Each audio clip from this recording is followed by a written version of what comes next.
Something calls to me. Can't you hear it? Something stirs here. Can't you see it?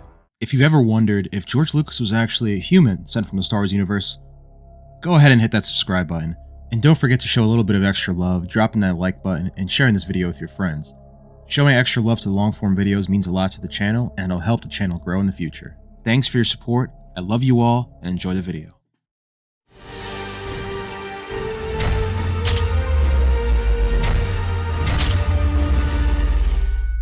So we're back at it again today, talking about my big conspiracy as it pertains to Baylon Skoll himself. You know, the awesome Grey Jedi that we meet in the Ahsoka show.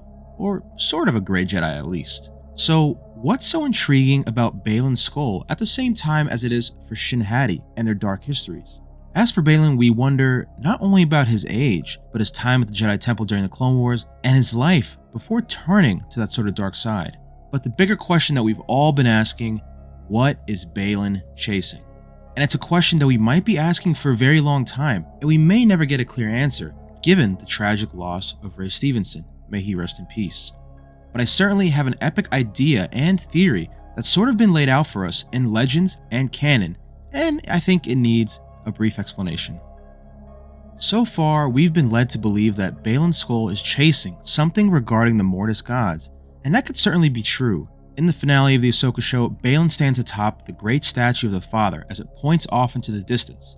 But could it be that Baylan is using the Mortis Gods as a guide to something else? Perhaps the Mortis Gods and Baylan are working together and guiding Baylan towards another goal unbeknownst to us all. You see, during the Mortis arc in the Clone Wars where Anakin, Ahsoka, and Obi-Wan find themselves on the planet Mortis, everything is of epic proportion, and nothing is consequential in a small way. Everything, rather, seems to have galactic consequence.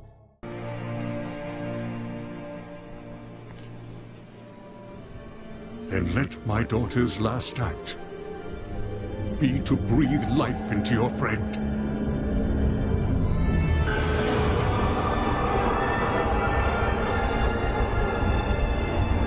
And this whole concept of large consequence ties into Baylan's missions. As some of us may already know, Baylan Skoll is inspired off of Norse mythos, and particularly Baylan Skoll's origins come from the Norse mythos of wolves. In particular, Baylan's wolf is chasing the Rapture, the end of time. So while one school of thought leads some to think that Baylan is looking to reset the galaxy, as well as finding the Mortis Gods, I think Baylan may be looking for something more in this deeper reset. Now beware, the remainder of this theory will rely pretty heavily on some Star Wars Legends material, mainly from the Heir to the Empire saga as written by Timothy Zahn, as well as a host of other Legends novels. But with Thrawn being brought into the mainstream at the same time these Legends novels took place, there could be an instance where these elements are utilized. Also note that this theory will blend canon and Legends together, and that some references I make in terms of the Star Wars timeline might not correlate correctly on account of canon and Legends having similar events happening at different times. So here we go. When the Ahsoka trailer aired, we were introduced to Baylon Skoll for the first time, and many thought Baylon Skoll was the character JORUS C'Baoth. For those of you who don't know, JORUS C'Baoth was a Jedi and Legends content. JORUS C'Baoth was strong, but also possessed a belief that Jedi were of a higher standard, and that the Jedi were responsible for being the glue, in many ways, to the Republic, and not just a common-day citizen. So with this belief and arrogance in mind, JORUS C'Baoth masterminded a project called the Outbound Flight Project. The Outbound Flight Project was an expeditionary undertaking with massive implication. JORUS, with both goals at face value as well as some dark intentions, wanted to create a colony of thousands of people helmed by Jedi and traverse into the unknown regions and eventually into other galaxies. Think of it as today's human space dream of boarding spaceships and journeying to the Andromeda Galaxy, or in more Earth terms, the human expansion across the globe over time. JORUS believed that there was more out there in other galaxies, more than just a republic, a better kind of society that he could create, one that would be built off of greater intellect helmed by the Jedi, as well as a new Jedi Order, as JORUS secretly did recruit Force-sensitive families into the cause.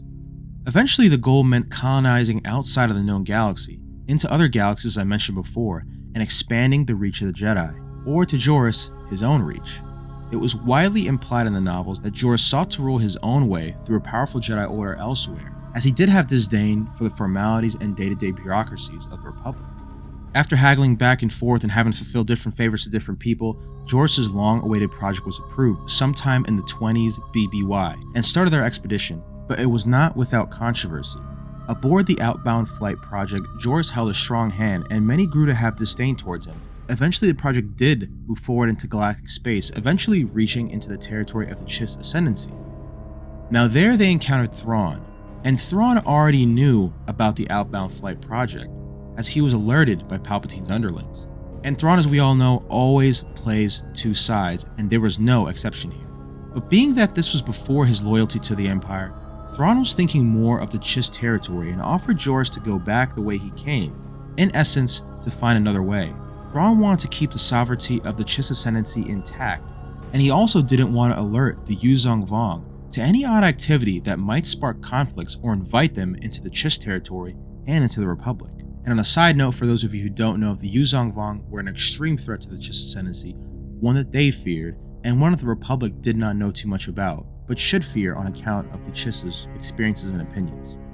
So to make a long story short, JORUS and his hubris and arrogance refused to work with the Chiss or accept Thrawn's terms, and as a result had the outbound flight vessels all but destroyed. Not only were the ships destroyed, but tens of thousands of lives were lost, including, allegedly, JORUS C'Baoth. In the novelization Outbound Flight, Thrawn uses radiation prime missiles to destroy the Outbound Flight project from the inside and out, as to ensure the death of straggling survivors. And in the novelization, this is how he confirmed JORUS' death. Now to add context, before this passage, JORUS C'Baoth has Thrawn in the grips of a force choke. For a moment, nothing happened. Then, abruptly, a hail of pale blue burst outward from the openings, nearly invisible amid the floating clouds of the wreckage. And with a sudden gasp of air, Thrawn collapsed forward against his board. "Commander," Doriana called, trying to get past the circle of crewers. "I'm all right," the other panted, rubbing his throat with one hand as he waved off assistance with the other. "I think you got him," Doriana said, looking over at the comm display. C'Baoth was no longer in sight. "I think C'Baoth's dead." "Yes," Thrawn confirmed, his voice quiet. "All of them are dead." Now here's where the alarm bells go off for all of us. No direct confirmation? Thrawn simply suspecting that someone's dead? And that someone in particular being a super powerful OP Force user? We've seen this story before, we've had people brought back, and come on, the guy isn't even confirmed to be dead by the novelization. So really, is he dead? I'm going to wager something else. And yes, I know this is a Baylan video, but the story of JORUS is paramount here. If you don't see it yet, maybe it'll make more sense now. So let's start drawing those parallels. In the aftermath of Outbound Flight, there were survivors involved that managed to escape the wreckage. So naturally, while JORUS wasn't with them explicitly, this begs the question too, what really happened to the survivors and what really happened to JORUS? Now we can certainly save that for another video, but let's just keep that thought in mind. This leads me to speculate that Baylan might not be looking for this true power from the Mortis Gods that we all suspect, but that he may be following the Force, his vision and goals to found the Outbound Flight Project survivors, or even JORUS C'Baoth himself. Or perhaps he's just following the calling of JORUS C'Baoth through the Mortis Gods. Baylan is quoted as saying that he is looking for this new beginning, and it's no coincidence that the JORUS-inspired character has so much in common with JORUS himself. In Legends, it is said that Thrawn's motivations for killing off the project were later uncovered, but perhaps at this point in the timeline, Baylan isn't simply aware of that in his search, or it could very well be that JORUS is calling to him through the Force, or that the ghost of JORUS is simply having Baylan continue his mission on starting a new legacy of Force users in another galaxy far, far away from the broken galaxy that Baylan currently resides in. This would certainly make sense that Baylan was so keen on going to Peridea, as perhaps he saw this as a means to find another way to those survivors of the project, or to the location of JORUS himself. To add extra context, per Legends, the survivors did land on Redoubt, which was close to Ilum and Exegol. Now obviously the Star Wars maps above are a combination of fan-made editions, canon, and Legends.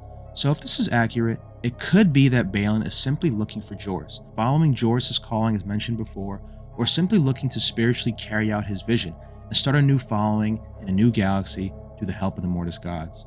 Baylan's story seems to just be the gift that keeps on giving, and is certainly one that could truly add depth and definition to the Star Wars galaxy. As we close out this long form video, please do excuse me for any important information I may have missed about JORUS or the Outbound Flight Project. This video was very informational intensive, and I did my best to narrow it down to meet the needs of this theory as it pertained to Baylan and what Baylan's looking for. And alas, I want to know what you think about Baylon Skoll and his possible quest to find JORUS C'Baoth and the survivors of the Outbound Flight Path. Do you think he's trying to follow the vision of JORUS, or is he following the Force Ghost of JORUS through the Mortis Gods? Or was JORUS following the Mortis Gods and is Baylan simply carrying that torch forward? Don't forget to like, please share this video to support future creation of long form content, subscribe, and as always, my fellow Force users, may the Force be with you always.